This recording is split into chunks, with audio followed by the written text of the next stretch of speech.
Hey folks, welcome into the News 12 Now desk. Thanks for joining us here on this Thursday, June 8th, just after 11 o'clock here in Augusta. We're taking a look here at one of our big stories that we've been following, this ongoing cyber attack facing the city of Augusta. Excuse me. We did check in with a cyber expert, someone who deals with cyber threat intelligence.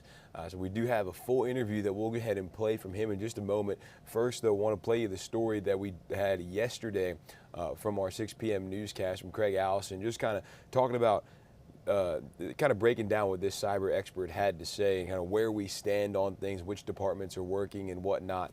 So we'll go ahead and play that story. Runs about a minute and a half, whatever it may be, and then we will come back and play that full interview, kind of give you a deeper look at what this guy had to say. And he says threats like this are not all that uncommon. So we'll play the story here and then come back with the full sound. Well, he says Augusta's situation is nothing new, but nothing too pleasant either. Regardless if this issue was caused by the hacker group Blackbyte, who is claiming responsibility, or regardless if Augusta were to pay any level of demands for information, Augusta-Richmond County could be looking at a complete reboot to get back up to speed. Yeah, I'm surprised that for some reason it hasn't seemed like the city's been forthcoming in terms of exactly what's happening. For Bob Nestor, it was a slight inconvenience to get his tags renewed before he left for a family trip to D.C. While he hasn't seen anything like this cyber attack in his 13 years of living in Augusta, an expert says it's actually not that uncommon. First, you got to go in there and you've got to neutralize the attacker. You've got to figure out, are they still in the network, and then cut off their access. So that can be difficult because, as I previously alluded to, is oftentimes, if they're stealing credentials and they're raising their privileges to that of an administrator, they look like you. They're actually using your accounts against you. John Shire has worked in cyber for decades. He went through hacker group Blackbyte's site during our interview and said while he can't verify if the documents belong to Augusta, he says he estimates the about 20 gigabytes of documents are authentic. There are files there. They appear to be government type files, right? They include people's addresses and social security numbers and all sorts of things that would be considered private information, right? Shire says he took this screenshot of the 400K they're asking for, but says it could take millions to get back to normal. It sounds like they've put a lot of resources toward it, but there doesn't seem to be a lot of information that has come out so far. John Shire tells us it could be months before we get back to normal. And the mayor has told us today that 100% of their essential departments are now up and running with workarounds.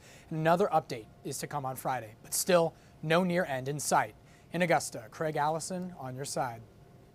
And you heard Craig say right there, we are expecting another update tomorrow from the mayor, so hopefully we get a little bit more information as to what's going on. But right now, we'll take a deeper look here. I'm sure there's still a lot of questions out there, so we've got the full interview with Craig and John Shire, not to be confused with the Duke men's basketball coach. We will go ahead and play this interview and then come back on the other side of it. It is a little lengthy, so if you want to stick around and listen to it, it should give you a lot of information, kind of give you a lot of intel into what's going on. But yeah, we'll go ahead and play this now.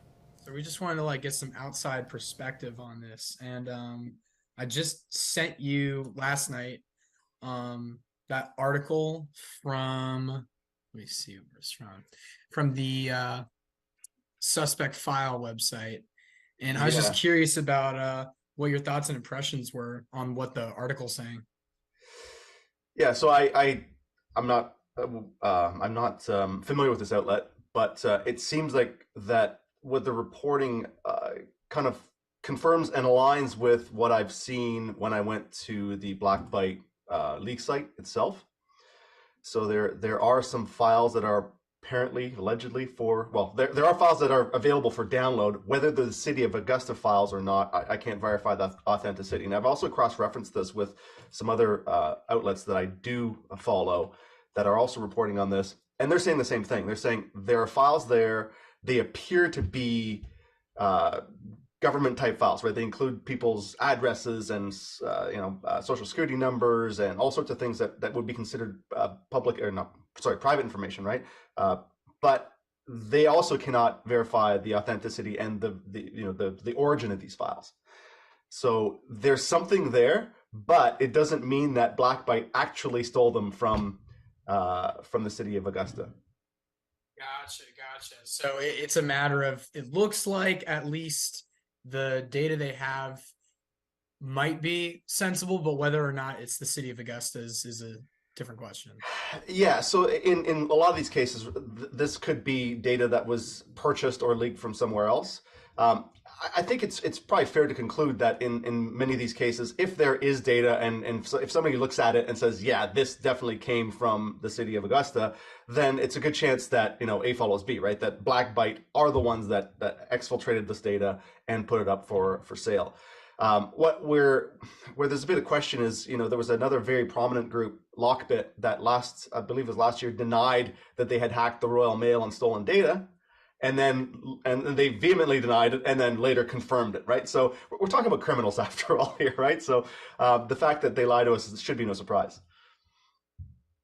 Gotcha. Okay. And you know, with that, I'm just curious, like from what they're claiming and then what we're experiencing, and I'll just like fill you in a bit. Kind of our city is now entering its third week of being on a cyber shutdown, so to say, and they're, you know, continuing to call it unauthorized access.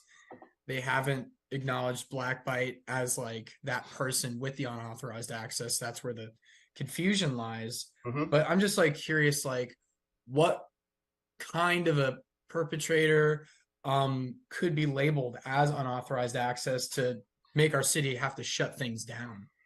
Right. So I did do a little bit of background research on this, and it does sound like there was an IT outage of some sort over the last, I guess, month or so. Because it sounds like this went down around sort of late May, right? Yeah, it was like May 21st. So we're like kind of halfway through week 3, essentially. Yeah, and it looks like Black Byte also, they posted their message on the 26th of May. So that kind of coincides with the outage and the difficulties that the city was experiencing. A lot of these groups also, they do wait a week or 2 weeks before they actually post things. They give people a chance, they give the victims a chance to at least respond and start negotiations. So that kind of follows, it's kind of pro forma, right? It kind of follows the usual pattern. So it's possible that there are different there are different threat actors in the network. It's possible that there are unrelated events.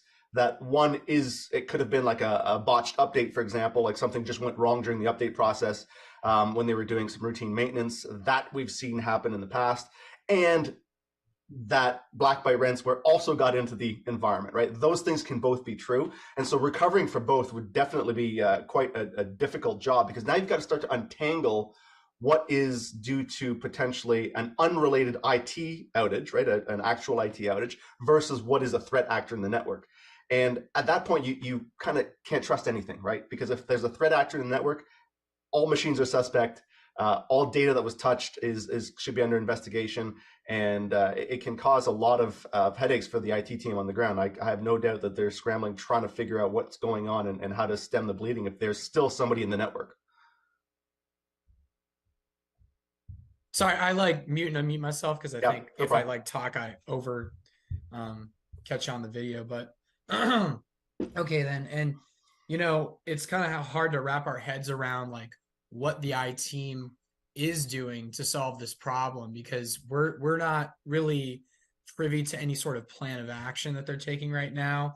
And we don't want to like say that they're not doing nothing, because of course they're definitely, you know, diverting a bunch of resources to try and getting this problem solved as fast as possible. I mean, we have our tax commissioner's office working at half capacity. Certain utility bills are on hold with the system down. I'm just curious, like with what it looks like from this kind of a shutdown, do you have any idea on like how long something like this could take to fix?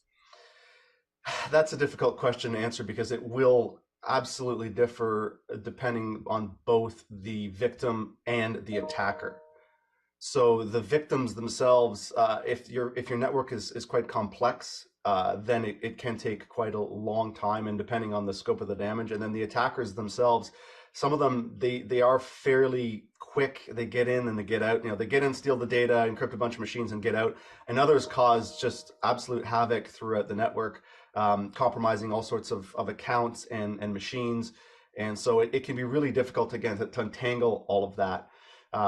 And we also, as far as I know, it can be frustrating for somebody who's sitting on the outside going, there's services are being impacted. I'm trying to just go about my life and do things. There's some measure of sort of circling the wagons when things like this happen. We see this all the time with a lot of different victims, and a lot of that oftentimes is just due to the advice of lawyers, which just say let's just keep sort of communications on a need to know basis until we can really figure out what has happened here. So it can be difficult to understand, to ascertain what exactly happened in this case. I suspect there's a sprinkling of a lot of these factors throughout this recovery effort. And yeah, we honestly, we'll have to wait and see until the city officials come back to us and say, this is what happened. And hopefully there's transparency there, because the transparency is important to make sure that other organizations or municipalities or cities that are being attacked, if they can learn from the experiences of the city of Augusta, then maybe they can recover much more quickly and with less resources spent, both human and financial. Okay, and once again, I do apologize for what may seem like repetitive questions. I'm just just trying to comprehend and understand from no, the text just side. fire away. I'll answer everything you've got. Sorry, no, I got you. I just again, touching back to that shutdown on the 21st of May. There's a lot of possibilities of what could have happened to where we have that unauthorized access, but with the shutdown, technological issues that they experienced on that Sunday, how hard would it be for someone with unauthorized access to then penetrate that system and get a hold of sensitive information? They haven't confirmed if any sensitive information has been compromised, but I'm just curious about that kind of penetration. So once you have unauthorized access to a network, it depends on the state of the network, how easy it is to do what we call lateral movement, right? Move around the network itself from the machine that you're on to other targets within the network. There's also things like what we call privilege escalation, right? They'll attempt to gain higher levels of privilege, meaning more accounts that are stronger, right? That have administrator capabilities that can do everything on the network. So those two things can happen, and depending on the network, depending on the victim. Some networks are what we call flat networks, where once you get in, you have access to everything, where other networks can be segregated, right? So you've got maybe firewalls that are splitting off some sections of the network. And I could think of, in the context of a city, for example, maybe your emergency services, for example, are completely separate network, but maybe with some slight tie-in through a firewall. That might be more difficult for a threat actor to get through, but sometimes it can also be trivial. So it depends on the skill of the attacker. It depends on the topology, the way the network is architected, and then it depends on the systems inside as well. So some of these systems may not require authentication to get into. Some might, and if you've got a higher level of access through compromised administrator credentials, then that can also be trivial to bypass, because now you've got the access you need to get into these other systems. So all in all, what this means is that any threat actor that gains access to the network, there's a possibility that they can go all the way from the first victim system to the core of your network quite quickly, depending on how the entirety of the network is set up. Okay, and coming through that, you just described two different kind of blocks I'm kind of visualizing here. It's either a holistic system or maybe department to department. I'm just curious about, from an IT perspective, combing through and trying to either squeeze out or solve out the perpetrator in this situation. What does that process of trying to get rid of the unauthorized access entail? Yeah, so this is something that our incident response group goes through on a daily basis, right? When they get called in by a victim to find out, they see a ransom note pop up on one of their computers, and they go, okay, what happened, right? So first you got to go in there and you've got to neutralize the attacker. You've got to figure out, are they still in the network, and then cut off their access. So that can be difficult because, as I previously alluded to, is oftentimes if they're stealing credentials and they're raising their privileges to that of an administrator, they look like you. They're actually using your accounts against you. So it can be difficult and very difficult to then start to figure out, well, what is activity that is legitimate administrator activity, because you're probably going to use those same accounts in many cases to then undo what it is that the threat attackers are doing, right? So it can be difficult to tease that out. And through in comprehensive logging, for example, comprehensive telemetry within your network, that's when you can start to figure out, well, this was us, this was not us, things like the hours under which some of these things happen. But the crucial piece there is you need to have that telemetry. And all too often with certain investigations, we find that the telemetry is missing, and that could be for one of many different reasons, but I'll give you a few, which is one, the attackers will actually delete the logs, right? They'll delete their traces to make this investigation, to frustrate the investigation, to make it more difficult and to prevent any kind of reconstruction of the crime. The other reason is that some of these logs, they do roll over too quickly. So, they may be in a 24-hour period. So if the attacker came in 2 days ago, you might not see that. And so you might not be able to reconstruct the attack that way. And then other times, the victims will right away, they'll start to rebuild their network. They'll say, well, okay, we've been encrypted. Now let's just re-image all our systems, but that also gets rid of the evidence. So that can be quite difficult, but that's how you would do it, is you would go through what available telemetry you have, figure out if you can, more importantly, what is the initial access? How did they get in and why? What was the root cause that allowed them to get in through that way? Shut that down and then try to evict their access everywhere as much as possible. And then you start hunting for the artifacts that will let you know what systems were touched and accessed, what data was accessed, what, if anything, was stolen, right? Then once you've neutralized the attacker and kicked and evicted them from your network, you can buy yourself a bit of time and go a little slower. But at the end of the day, it can be quite a monumental effort to go through every single system that was touched to understand, has the system been compromised and to what degree? Wow. Okay. And that sounds like a lot of manpower and a lot of hours on that front, And again, I already asked this before, but we're now into week 3, and I'm just looking ahead as far as we've come. Do you think that this is something that we could be kind of still dealing with in another 3 weeks, or even longer potentially? It's possible. Yeah, there's we've seen some ransomware attacks where the recovery effort has lasted months. So in a lot of cases we see recovery within about a week, but again, depending on the damage, depending on things like the telemetry I was just talking about, if you don't have that, then you can't be certain that system A was not touched, and therefore can you trust that system anymore, right? So then you go into things like rebuilding efforts, and especially if things were encrypted, which we know that Blackbyte tends to do, is they do this double extortion, right? They encrypt the data and they steal it as well.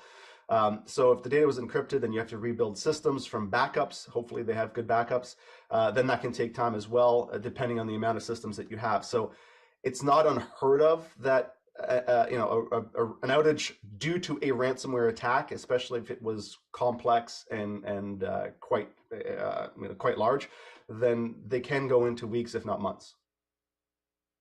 Now, that said, with a lot of these organizations, specifically with municipalities, there usually is a plan where we're going to recover these systems first. So the systems that are of higher value and like I mentioned, emergency response systems, right? They'll tackle those first because those are really important and can impact the community in large ways. So there will be a plan to get certain systems up and online first. But then again, yeah, the recovery effort could drag on for a little while. Gotcha. And then, off of the data that you kind of were able to see, at least, they're claiming they have sensitive data. The city of Augusta says that no sensitive data has been breached. If we were able to verify that these documents and files that Blackbite has released are from the city of Augusta, would you say that this is sensitive data that they have possession of? it sensitive data is sort of in the eye of the data holder, right? So um, I would say that for the types of data that a city would hold on the citizens of the city, which includes personally identifiable information, we call PII, names, addresses, phone numbers, and social security numbers, all those kinds of things. I would say that that definitely is sensitive data. And but we don't know if that's the type of data that Blackbite holds. And but if they do, then I would, as a citizen, I would be concerned if my data was, or if my personal details were part of that stolen data. Gotcha. And I got a question for you though. Yeah, yeah, Do you want me to send you the link to the Blackbite leak site? Do you have access to it? Because you could, I mean, as a journalist, you could go Right. spelunk yourself. I can give you that. Well, I would love that. I just am curious off of like, do I need like a Tor browser? Is it dark web? Yeah, that sort of thing. So it's just a matter of like talking with my producers and directors about hitting dark web with my computer that I'm like on right now. And yes, I would love like the link at the very least to just like have it available. But yeah, I need to like talk with them and say, hey, they gave me the link. Could we like just go directly? So I'll give you, I mean, when you're talking to them, simply accessing the dark web and going to that site shouldn't put you in any kind of legal jeopardy. It's just surfing the web. It's just the special version of the web, right? Where I said to you last night is, I'm not authorized to actually go and download a copy of this data because it is stolen data. It's not mine. It's allegedly the city of Augusta's, right? Even if it's not theirs, it's somebody else's data potentially, right? So I'm not allowed to do it. But I know that from a journalistic point of view that journalists do this kind of verifying just to make sure. So I'll give you the link, and at that point it's up to you. But I did confirm, I went as far as to see that there were some screenshots of actual Excel spreadsheets and invoices and stuff like that. I saw those, but they were just screenshots. And I did see some download links to actual zip archives. That's kind of where I stopped. That last screenshot was just the download to the link of the archive, and I just stopped there going, okay, well, there's something there. I just don't know what's inside it. They previously said 10 gigabytes, and then this latest article said 70. Based off what you were able to gaze, I'm just curious, like, how much, if that's accurate. That's tough to say, right? Because, well, there's two things there. One is, depending on what you stole, a 1 megabyte document might be the most secret thing in your organization, right? So size doesn't necessarily correlate with importance. But yeah, what it sounds like they're saying is we stole at least 70 gigabytes worth of data, and we will release 10 gigabytes of that data as proof. And that's a common tactic by a lot of these ransomware groups, where they'll release some sort of proof that they actually have your data, and it's just another pressure tactic, right? As if the encryption and the threat of data theft wasn't enough. They're trying to say now, no, we're serious. We did steal this data. Here's a copy of some of the stuff we stole, in an effort to get you to pay up. But from what it looks like, it's just 10 gigabytes that's out right now. Yeah, I can't tell. I didn't actually go and sum up all the different, because the archives are broken up into several different individual files. So I didn't actually do the arithmetic on that, but I'm just going to quickly look here. Yeah, I don't. There isn't. It looks like they've got 1, 2, 3, 4, 5 files on one of their leak sites. This, which is separate from their own, I say leak sites. It's this like anonymous file sharing service that they use. And yeah, they say they've got 10 gigabytes. They might have 10 gigabytes. I don't know. It's not really. This one is 4. So I just clicked on Augusta Big 2.zip, and that's 4.78 gigabytes on its own, allegedly, if we can trust even that. So. Gotcha. Okay, so it's just a matter of kind of combing through, and then again, it's a matter of we don't want to access like illegally acquire data. So I understand that completely. And thanks again for sharing the link with me later on. I just wanted to talk about you real quick, not to, just like put you off to the side, because you've just been super helpful and just like kind of helping me understand this and like breaking it down for me. And this is like something that just seems so scary from like an outside perspective. Um, and so I'm just curious, from your background and just like what you do with is it Sophos? Is that how you pronounce it? Sophos, yeah. So I'm curious how you actually found us in the first place, because yeah, you just email just landed in my inbox last night. I was about to go to bed, and I was just like, oh hey, there's an email here from. Yeah, I was combing through and just looking for just cyber experts. We have Right. our own cyber center here at Augusta, but in terms of like their capabilities, it's really like a facilitating center.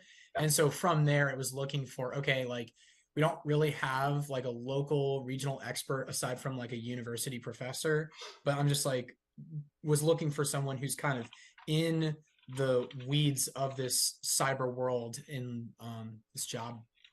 Right. Yeah. So I work at Sophos. We're you know globally recognized leader in cybersecurity. We've been in the business for nearly 40 years now. We've been, we produce all sorts of products to keep people safe, basically.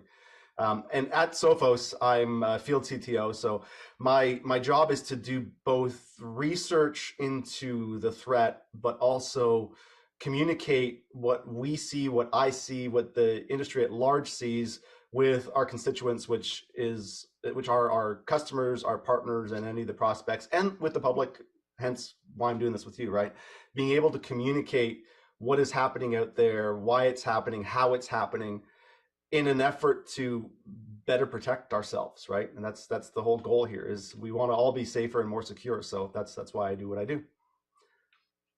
And then just off your own experience, I mean, I don't mind if you like brag a little bit, but just like, how long have you kind of been in the weeds of this? And I just call them the weeds because Yeah. when I like imagine cyber, I'm like seeing like binary numbers, all sorts of flashing and stuff in front of my Well, if you're face. seeing the Matrix, you're one ahead of me. uh, yeah, I've been doing this for a little while. I mean, I've been in the security industry for like at least 20 years now, I think. And, in various capacities, both as a practitioner and now on the vendor side, and doing this kind of research. And I just find it endlessly fascinating. It's the kind of thing that it's always refreshing, and it's important to hear from people like you who are just kind of getting their first hooks into this and trying to understand it, because I live in this world and I feel like everybody knows about it. And just because I see it every day, right? But having to then talk to other people about it helps me reframe sort of my understanding of it, as well as being able to educate other people about, like, this is what's happening. Like, some of it's really scary, some of it's not so scary. Here's the stuff you should have your hair on fire about. Here's the stuff you shouldn't, right? And sort of breaking down, and that's really important, right? Breaking down the hype and understanding that there are certain things that are really important to care about, to deal with, and that can possibly cause a lot of damage. And then there's a lot of other noise out there as well. And that's demystifying all that is really important. And that's one of the things that as a company we strive to do, and that I, as an individual, I always keep that in mind, which is, how important is this to, and it depends, right, to individuals or to businesses, that does differ somewhat, but how important is that for the person I'm talking to, and then we can craft some advice around that. So you mentioned local experts. Actually, there's one that comes to mind specifically that is in your immediate local area. He's called Jake Williams, and he's at Malware Jake on Twitter, and he's in the Augusta area, and he's former NSA, I believe, so he might have some good stories for you. And you said malware Jake. Is there any underscore there? Or is it just straight up? Straight up at Okay. Malware Jake, all one word. Yeah. Gotcha. Okay. Wow. Just I want to just say thank you for just like talking to me this morning and just kind of like helping me understand and break this down for me. I am curious, with everything that we've been talking about with Black Bite and our city government, and kind of like looking in it like that, we've used a couple of examples here, but I'm just like curious if this is something that like you've seen before with at least your knowledge of this kind of penetration, or is this something that's just unique and will take some time to solve? So yes, I have seen these kinds of attacks unfold in this way in the past. They're actually one of your neighbors just down the interstate, Atlanta, went through something similar to this some years back. And if you look at what they went through, it might indicate some of the things that the city of Augusta is going to go through, which is, they were allegedly ransomed for just over $50,000 at the time, and they spent millions recovering. And what that entailed was all sorts of things, right? They hired consultants to help figure out, and probably incident response firms was part of that consultants umbrella. They probably had to upgrade a lot of systems to be more current, buy new software, new protective software, and just have a whole revamp of the network, right? So if that's the case in the city of for the city of Augusta, if they have indeed been hit by Blackbite, if it is a ransomware attack that's encrypted systems and is causing this outage, and they have to go through this recovery, there's the potential there that it, as we mentioned earlier, it could take some time, and it could also cost a little bit of money because there's something called technical debt, right? It's old systems that you let accrue and persist on networks that can potentially cause issues like this, and actually cause issues that are unrelated to ransomware as well, that need to be refreshed over time. And when it comes to budgets, those aren't always top line elements of the budget, right? They're not top line items. And so now would be the time to go through and say, all right, let's get ourselves up to speed with the current technologies and spend the money to get us where we should have been in the first place. If that is indeed the case, we don't know until we get told by the city officials if that was the case or not. And like Atlanta, that could be millions past what they're asking for in terms of a ransom. What I saw on the Black Bytes auction site, or what they call their auction site, the leak site. Actually, I can I can look at it. It's right here in front of me. So it looks like they are to delete the data is going to cost is that 400,000? Yeah, versus it's red on black, so I can't. Oh yeah, so buy the data is 300,000, delete the data is 400,000. So what that means is anybody can buy this stolen data, the entire, and the entirety of that alleged 70 gigs, can buy it for 300,000. But if you want to destroy the data, then it'll cost 400,000. So it might not seem like much in the grand scheme of things, but the reality is that even if you do pay the ransom, we've seen time and time again that the recovery costs are far greater than the actual ransom itself. And you also, even though you pay the ransom, you're not guaranteed to get all your data back. Some of it may be corrupted, some of it may be missing, but you still need to do all that other stuff that will ensure that you're not a victim in the future, right? So this is one of the reasons why we always say, if you can, do not pay the ransom, because all you're doing at that point is enriching the criminals, but you still have to do all the work of recovery. You still have to do all the work of hiring the consultants and everything that goes around that recovery effort. Those costs don't go away just by simply buying the ransom or paying the ransom. I gotcha. And you said it one last time, so I just wanted to just triple check on that. You mentioned the 70 gigabytes, but again, it's a matter of like going through each individual file to verify the size, and you're not like entirely sure. It could be 70 gigabytes, but it's just a matter of like going through. Yeah, without actually having the files downloaded and then just having a byte count myself, then I can't confirm whether that's an actual 70 gigabytes or whether it's an inflated number for effect, if you will. But from the at least one file you clicked on, that being like 4 gigabytes, you could say like with the number of files that are there, it's at least 10 or. Yeah, so with what I've seen, there's 5 files of at least, well, the one was just under 5 gigabytes, so 25 gigabytes right there. That's apparently in the sample data set. But again, one of the files I just tried to check was just unavailable, it said. So who knows? Like these things, they go up and down a lot. But and the archives are not necessarily all the same size, right? So this one might be 5 gigabytes, but you might have another one that's 2 gigabytes. You might have another one that's 7 gigabytes, right? Who knows?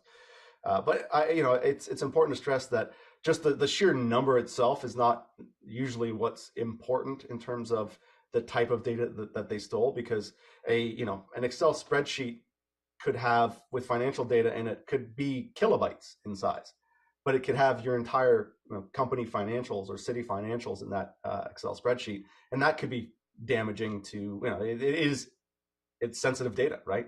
It could be damaging to the city. Again, another Excel file with just names and phone numbers doesn't necessarily need to be that big. Now, when you start getting into massive numbers like 70 gigabytes, and I've seen over 2 terabytes of data get stolen. That's indicative of the gangs themselves, the ransomware gangs. Specifically, this one, they use a tool called Xbyte, and it's a tool that is separate from their ransomware tool, or the thing that does the encryption.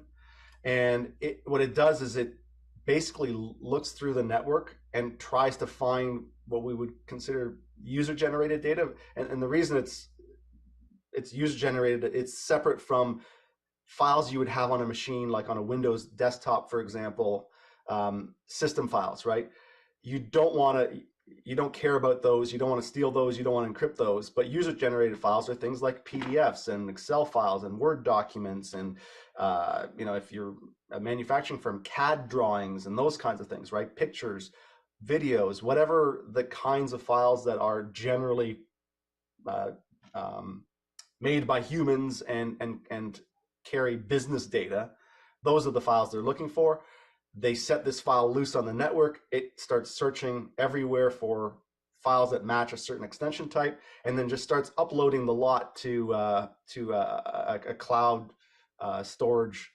Usually it's Mega, so the Mega upload cloud storage file, which generally is used by a lot of cyber criminals. But yeah, there's other ones out there.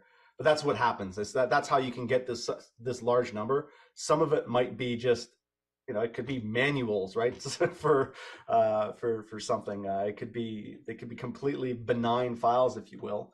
But because they kind of, in a lot of cases, that they don't want to leave a stone unturned, they take this data exfiltration or data stealing tool and just set it loose on the network, get as much as you can, and sort it out later. John, you've been great, and I just got one last thing. I know I've said that probably 3 times now. Okay. But just with the at least attacking of this system and being able to access some parts of our government system, like being able to, go to the tag office, get our tags in, but being on and off about being able to pay property taxes, and just like addressing the issue like that. Do you think that that this could get any worse? I'm trying to phrase it like, do you think that we could make steps backwards in this recovery process? It's hard to say, right? Without having insider information, understanding the scope and depth to which the city is this outage that they're dealing with, without understanding the complexity of the outage, it's really difficult to tell. If it were to take a step back, it might be in order to take some systems offline, in order to upgrade them and then bring them back online. If they don't have backup systems, then that could cause additional outages. But knowing, as I've investigated a lot of attacks, knowing the way that a lot of these teams work, they don't want to cause any further outages. And they're very, very careful in maintaining the current level of service, and then bringing everything back online as safely and as quickly as possible. So I wouldn't say that if there are any further outages, pocket outages here and there, I wouldn't say that's a sign of something necessarily going wrong. It could be them just being very deliberate and careful and making sure that's the only way they can get the system back online safely and quickly for the constituents that rely on that system. So yeah, it's unfortunate that the city is experiencing this outage. And again, until we know the full details, it's really difficult, and we can only speculate on what's happening and why. John, thank you so much. Real quick, do you think you could just, I don't want to mispronounce your last name. Could you just say your name and then just what your title is with Sophos? I saw your bio. I just wanted to get it from you. Yeah, John Shire, Field CTO at Sophos. So there you go, John Shire sitting down with our Craig Allison for that extended interview there. Hopefully you enjoyed that, gave a little bit of insight into more of what's going on, kind of the intricacies of things. It was really interesting to listen to, and we do have that full interview on our website. It's about 35 to 40 minutes, so if you have a little time you want to carve out and watch that interview, again, it gives you some good input. And the bottom line is we don't fully know all the details, and we don't fully know how long this is going to go on. But the city is expected to give an update tomorrow, and they said they have 100% of their departments working with some sort of workaround. So everything should be working in at least some capacity, and then hopefully we get a little bit more information on that tomorrow when the city is supposed to give that update. So again, hopefully you enjoyed that little interview. You got about 10 minutes here until the midday newscast kicks off. Zaina and no, not Tim, Mikkel. Zaina and Mikkel will have all the latest for you on midday. Tim will be back tomorrow. As for me, we'll be done with News 12 now for the day. I'll be back tomorrow morning with Friday's top headlines, 8 o'clock. We'll see you back here then.